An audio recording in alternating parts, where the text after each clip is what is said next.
Well, after a lot of prep work this week, getting ready to anodize these 4 parts for my friend, what I have here is parts that I've gone ahead and degreased. Now, I'm not going to anodize these, but I still wanted very good electrical contacts, and that's what these are for. So, well, here we have the aluminum wires. This one's going to connect the 2 cathodes. I'll show you how that hooks up later. This is how I'm going to hang my parts in the sulfuric acid bath.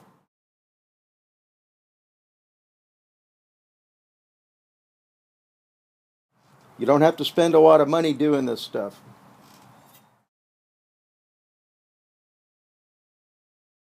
Will this stuff work? No idea. You want to keep a lot of baking soda on hand to go ahead and neutralize any spills. Okay, well, enough yakking. Let's go ahead and anodize some parts. We'll see if we're going to make something from nothing or if we're going to make nothing from something. Now, this is going to be the tub that I'm going to do the anodizing in. And someone asked me a question the other day. They said, if you ever make nothing from something, are you going to show it? I've seen other people that have done anodizing. They made a bubbler system to keep agitation going in their tank. So I went ahead and made one. One thing I did not even count on was the fact that this thing is plastic, and plastic floats. It floats like that, and that's no good. But I thought you guys might get a kick out of that. It's a nice looking project, but I won't be using it. So I'm going to go ahead and mix up my baking soda solution.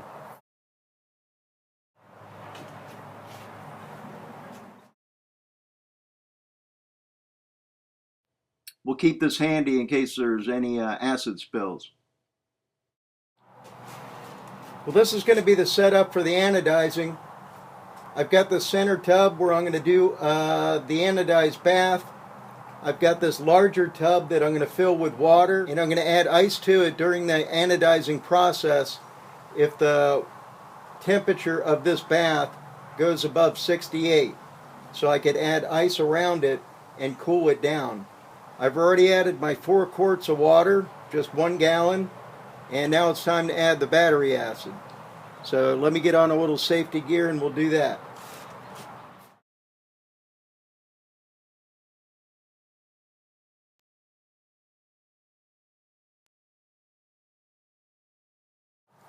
Okay, we got all 3 quarts of acid in here.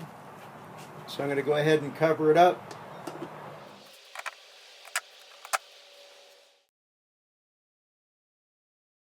And it's time to go ahead and get the parts washed up. So I'm going to put a little simple green and a little dish soap in this pan along with some hot water. And from this point on, the parts shouldn't be touched with your hands.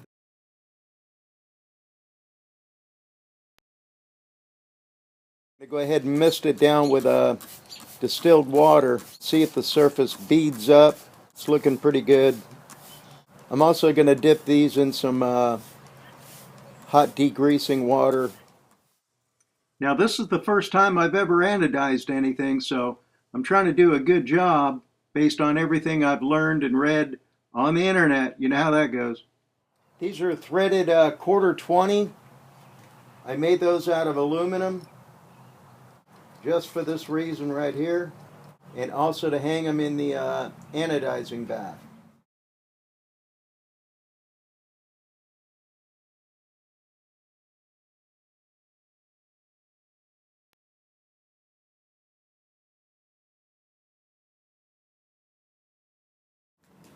So we're going to let these hang out in the degreaser for about 10-15 minutes.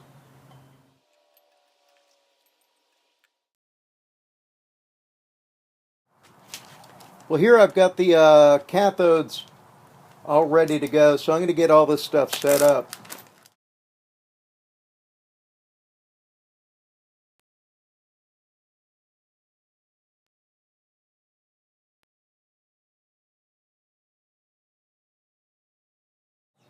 This ensures that we get a nice positive connection.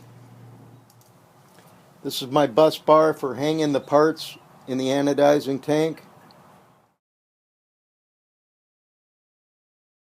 Make sure these are nice and tight. This is where the positive is going to transmit power to my parts.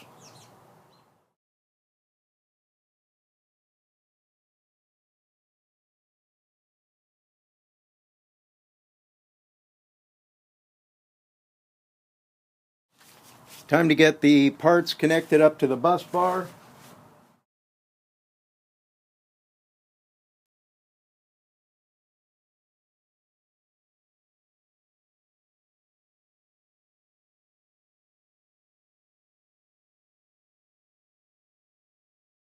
Like clip off some of this extra wire that we don't need right now.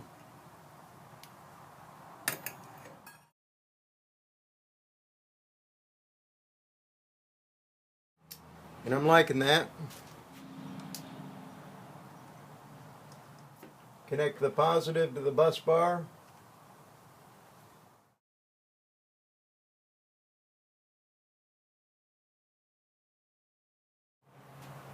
And we've got bubbling coming off of the parts. See if I can get you in here for a better shot. Okay, well the 15 minutes is up, so I'm going to go ahead and switch it to 6 amp, 12 volt.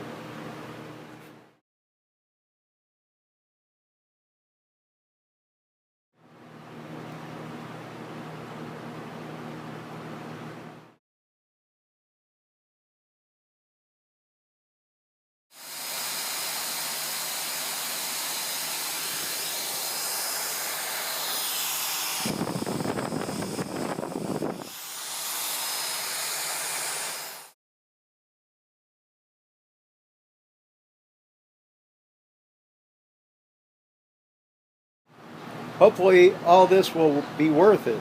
I have no idea if this anodizing is going to work on these two parts. Let's find out.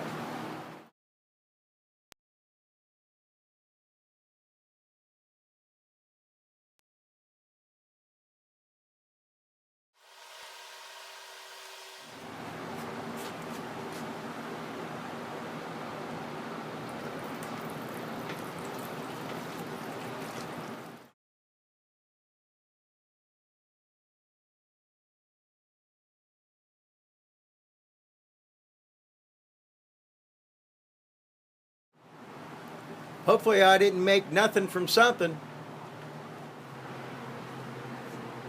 Well, I've got my water over here at 185 degrees and it's getting hotter as we speak, so I think it's time to go ahead and try sealing one of them and see what we got.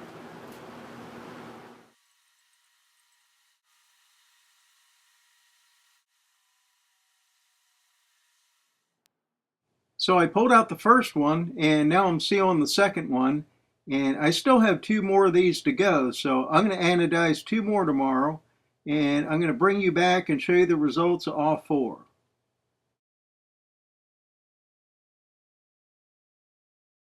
Okay, well this is the results of the anodizing. At least the best I could do. I've never done it before. Now the first two, which is these two, I had to do them in two batches. They came out with this starry night looking pattern. And after a little bit more research, I found out homebrew aluminum like I make, lawnmower engines, beer cans, aluminum crutches melted down, is not the best stuff to use because there's impurities in it, and the impurities do not anodize or take on color. So that's what we've got with the first two. If the other two would have came out exactly the same way, it would have been okay. But the first two, or the second two, apparently have more impurities. The anodizing, where it was all pure aluminum, turned out great. It took on the nice black color, but the way we were going to machine these with a black circle in the center, that's not happening no more. So we're going to have to rethink the way I'm going to machine these. They're still going to work. So it looks like we made nothing from something, but you guys know the name of the channel. It's called Making Something from Nothing. So I'm just going to have to machine these a little bit different, and we're going to make them work, and they're going to look excellent on my friend's wheels. Watch and see. So knowing what the problem was with the aluminum, I took some real aluminum, some 6061 T6 1 1/8 inch round stock, and I went ahead and turned some parts down on the lathe to use as new centers. So here I've got them boiling to seal in the die. Here's a quick look at them. Hard to see anything there. But these things came out midnight black, and they are shiny and they are beautiful. So we're going to reuse these as the new centers, and we're just going to turn away all that crappy looking stuff that I did over in my other process. Compound slide set up. This is as far in as it could go, and that'll be the depth of the bevel that I'm cutting on the outside of these. I've already done the other three. I'm just going to show you portions of what's going on with number 4 so you could follow along, but I cannot travel any further back than right here. So I'm going to go ahead and move this in and score a mark, and that'll be where the bevel ends.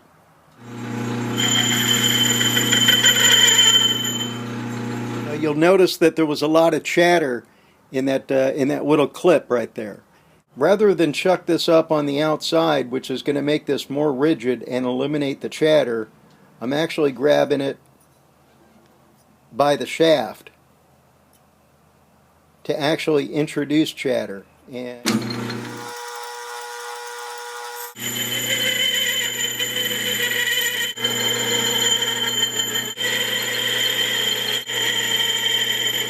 okay, last pass on this one.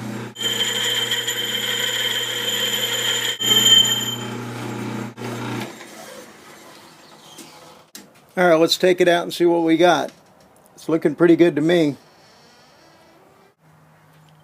Check that out for a decorative effect. Now it's time to address what we're going to do in the center due to the aluminum that I used.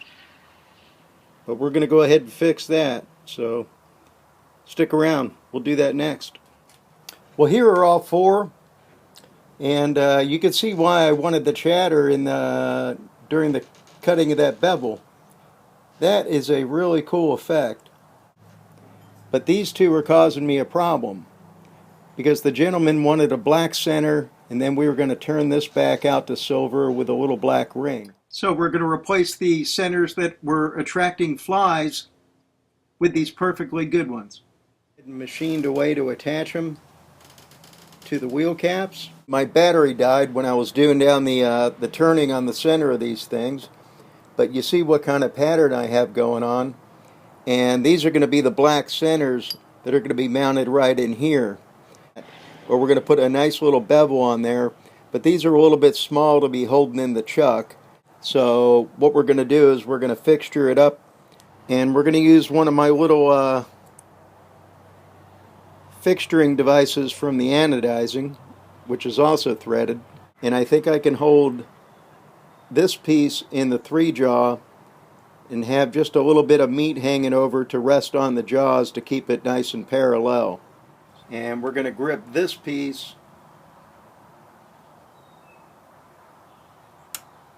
and see if we can't rest that right up against the jaws, which it does. Give it a little crank and see how true she runs.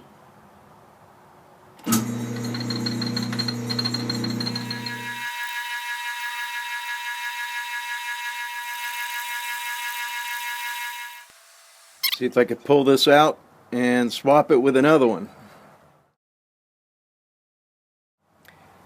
Now I also want to drill a hole in the center of these as well, just a small one for decoration, and I'm just going to peck it just once.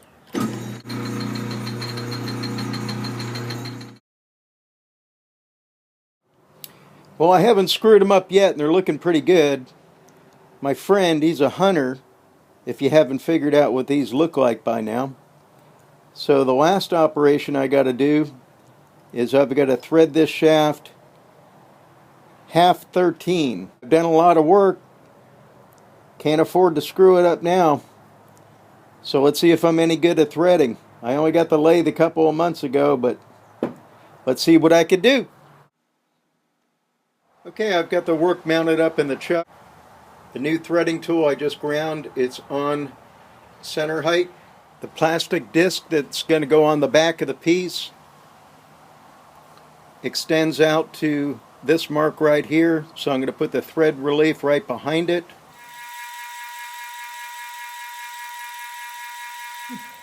Now I'm going to chamfer the edge of the shaft here.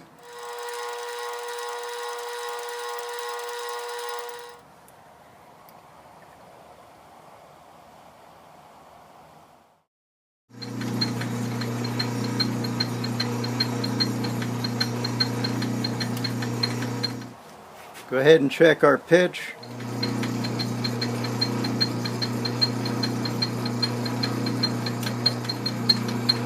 Okay, we're going to check that for a test fit here.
Right on the money.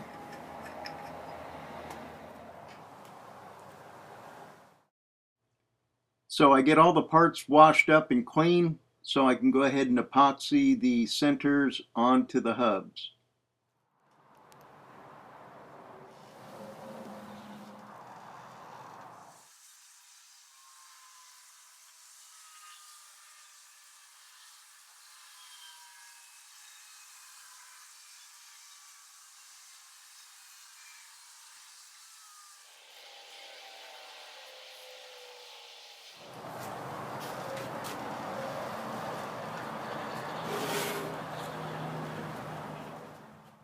I threaded this piece of aluminum 1/2-13 to accept the center caps so I could spin and wax them.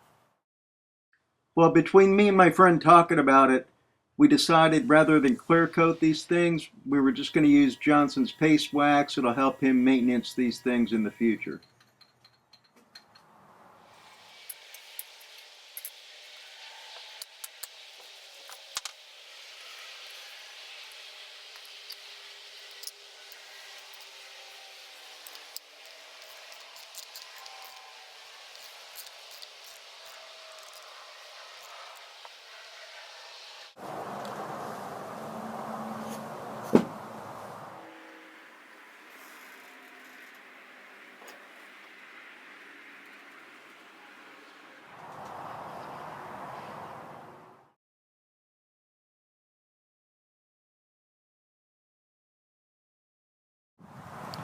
Well, my buddy's over here for the installation, and this is what we got now, and it's looking pretty ugly. My friend doesn't want to be filmed because he's wanted by the FBI for driving around with some ugly rims. But we're fixing that. Well, we got the front driver's side looking pretty good. We got the rear driver's side.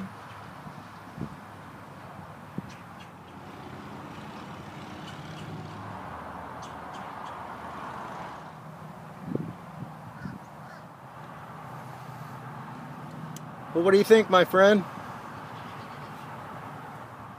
Well, I know it was a pretty long series, and I appreciate everybody watching all 4 parts.